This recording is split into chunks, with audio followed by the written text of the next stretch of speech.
წმიდა იოანე ოქროპირი. ღამით აღვლენილი ლოცვისთვის. ღმერთს ღამე იმისთვის არ დაუწესებია, რომ იგი მხოლოდ ძილსა და მცონარებაში გავატაროთ. ამის მოწმენი არიან ხელოსნები, მეხრენი, ვაჭრები და ბოლოს, ღვთის ეკლესია, ღამით რომ ფხიზლობს. ახსდე, შენც განიცადე ვარსკვლავთა გუნდი, სამარისებული სიჩუმე, დიდებული მდუმარება და გაიოცე საქმენი უფლისა შენისანი. ამ დროს სული შენი ბევრად უფრო სუფთა, სუბუქი და ფხიზელი, უფრო ელვარე და ამაღლებულია. თავად წყდიადი და სრული მდუმარება უკვე განგვაწყობს, რომ გული აგვიჩუღდეს. თუ ვარსკვლავებით მოჭედილცას ახედავ, ურიცხვი თვალებივით რომ დაუსერავთ, იგი სრულ კმაყოფილებას იგრძნով და წამე შემოქმედი მოგაგონდება. თუ კი წარმოიდგენ, რომ ისინი, ვინც თვის განმავლობაში შფოთავენ, იცინიან, ერთობიან, დროს ატარებენ სანახაობებზე, აწყენინებენ, ანგარებაში ვარდებიან, აჯავრებენ, მრავალ ბოროტებას სჩადიან, ახლა მიცვალებულებისაგან არაფრით განსხვავდებიან. ამ გზით შეიცნობ ადამიანური თავმოყარეობის სრულ არარაობას. მოვიდა ძილი და აჩვენა თავისი სახე, ის არის ხატება სიკვდილისა და დასასრულისა. თუ გარეთ გაიხედავ, ჩამიჩუმსაც ვერ გაიგონებ, თუ სახლს მოათვალიერებ, ყველანი თითქოს კუბოში წვანანო.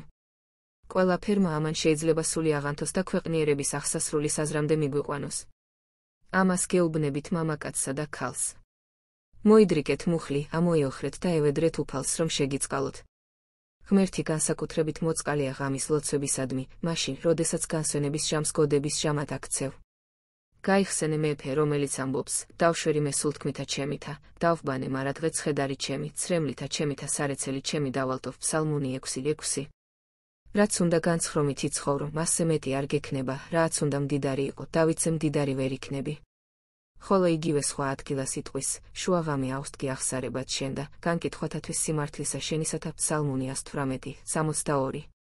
ღამით არ გაწუხებს პატიმოყვარეობა, რამე თუ ყველას ძინავს და ვერ გხედავენ. ღამით არ მოგიცავს სიზარმაცე და უზრუნველობა, რამე თუ ეს შეუძლებელია, როდესაც ამდენი რამ განაღვიძებს სულს. ამგვარი მღვიძარების შემდეგ ძილით სასიამოვნოა და ხილებით საოცარი.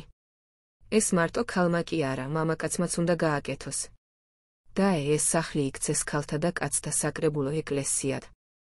ამიტომ ნუ დაგაბრკოლებს, რომ ერთი მამაკაცი ხარ და ქალიც მხოლოდ ერთია, რამე თუ სადაცა იყვნენ ორნი, გინა სამნი შეკრებულ სახელისა ჩემითასთვის, მუნვარ მე შორის მათსა მათე 18:20. ხოლო სადაც ქრისტეა, იქ დიდი სიმრავლე, ანგელოზები, მთავარანგელოზები და სხვა ძალებიც აუცილებლად იქ არიან. ამიტომ თქვენ მარტო არა ხართ, რამე თუ უფალი ყოველთა თქვენთან არს. ყური მიუგდე კიდევ, რას ამბობს ბრძენი, სჯობს ერთი მორწმუნე, ვიდრე 1000 ცოდვილი, სირაქი 163.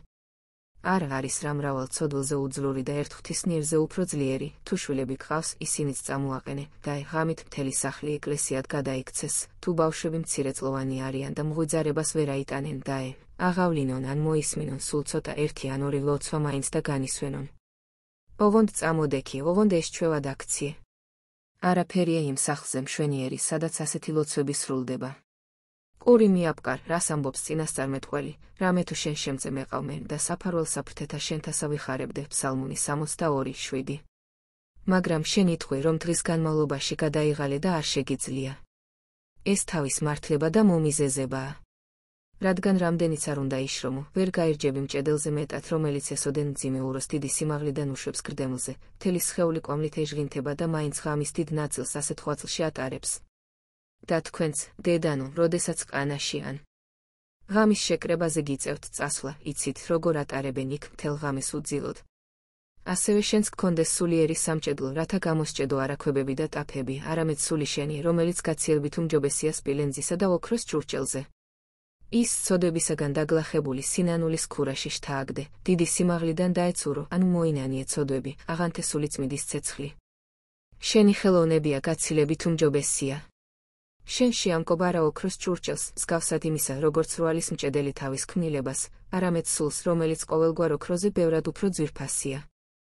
შენ ნივთიერ ჭურჭელს როდი ამზადებ, არამედ ათავისუფლებ ხულს ამასოფლის საზრუნავისაგან. და ეხზა გაგინათოს არა იმ ლამპარმა, რომელიც ადრე თუ გვიან ჩაქრება, არამედ ისეთმა, რომელიც ეპყრა წინასწარმეტყველს, როდესაც ამბობდა, სანთელ არს ფერხთა ჩემთა შჭული შენი და ნათელ, ალაგთა ჩემთა, ფსალმუნი 118:5. აღანთე სული ლოცვით, თუ დაინახავ, რომ ის საკმაოდ გავარვარ და ამოიღე ამ ბრწმედიდან და მიანიჭი რა ფორმაც გსურს.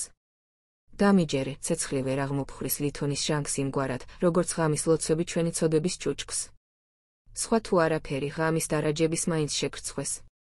ისინი ადამიანურ კანონებს დამორჩილებულნი, სიცივეშიაც დარაჯობენ, ქუჩებში ხმამაღლა გაჰყვირიან, ხშირად წვიმაში მოხვედრილნი და გათოშილნი შენთვის, შენი უსაფრთხოებისათვის და შენი ქონებისათვის. იგი შენი ქონებისათვის ასე ზრუნავს, შენ კი, შენი სულისთვისაც კი არა. ამასთან მე მასავით როდი გაიძულებ, იაროღი აცის ქვეშ და ხმის ჩახლეჩამდე იყვირო, არამედ შენსავ ბინაში, შენს საძინებელში მოიდრიკე მუხლი და მიმართე უფალს ლოცვით. რისთვის დაჰყო თვით ქრისტემ მთელი ღამე მთაზე ლოცვაში, ლუკა 16:12.